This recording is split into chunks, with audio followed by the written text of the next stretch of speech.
Irresistible is one thing that comes to mind when you think Inside Out by the Gates Fragrances. Honestly, I've been thinking of the word to come up with, and I could not come up with something because I was like, this is beautiful in every way.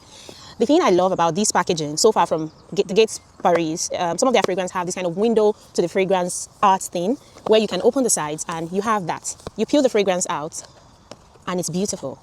You have the fragrance head, you have this little jewelry that is that G and P. It feels like a G and P reversed, but I'm not sure what the intention is. Anyways, let's get into it. Atomizer check as usual.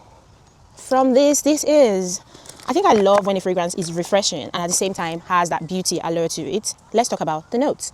So, hi, Z here. On today's episode of What Scent Are We Reviewing, we'll be talking about Inside Out by the Gates Paris. This opens up with the liveliest of notes, the juiciest of notes you can think about. This is iced mandarin, passionfruit, sorbet, black currant, birds, Thai basil. This goes to a middle note or heart note of rosemary, absinthe, frangipani, wormwood, magnolia flower, and base note of vanilla ice cream. This is, like I told you, it is irresistible. That is the word for this fragrance.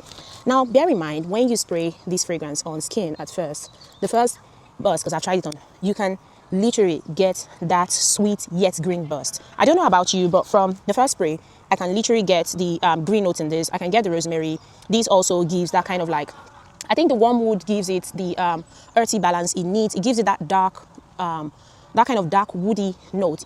That brings a balance for sweet, vibrant note like this. You know, you already have your iced mandarin, your sweet mandarin in the beginning. You have your black currant buds and all that sweet note starting. Passion fruits. It is just the right amount of sweet, sour, and woody. Finishing off with vanilla ice cream.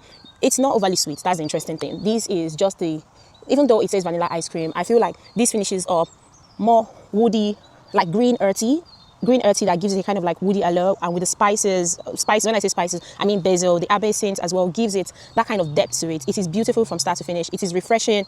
Basically, the name fits it, Inside Out, because from when you spray this fragrance, you can literally feel that shift. The vibrance of the first notes hitting you, the fruity notes, and then you go on to this green earthy note that gives off a spicy, hot and cool vibe. It's calming. The basil, wormwood, it is rich, just right amount of depth and, you know, spice that you need to a fragrance. It is fantastic. So yeah, this is definitely going to be a summer and spring fragrance. This is a fragrance you can wear all year round, and this is pretty much unisex as well. I love the fragrance, honestly. Like, after giving it time to settle, because I've sprayed it before, I still am wowed by the first spray. I'm a kind of person that I'm very biased. If a fragrance is going to impress me, it has to do in the first 5 seconds, and this did. And even after wearing for a while, it still did. So yeah, thank you for listening. Z out.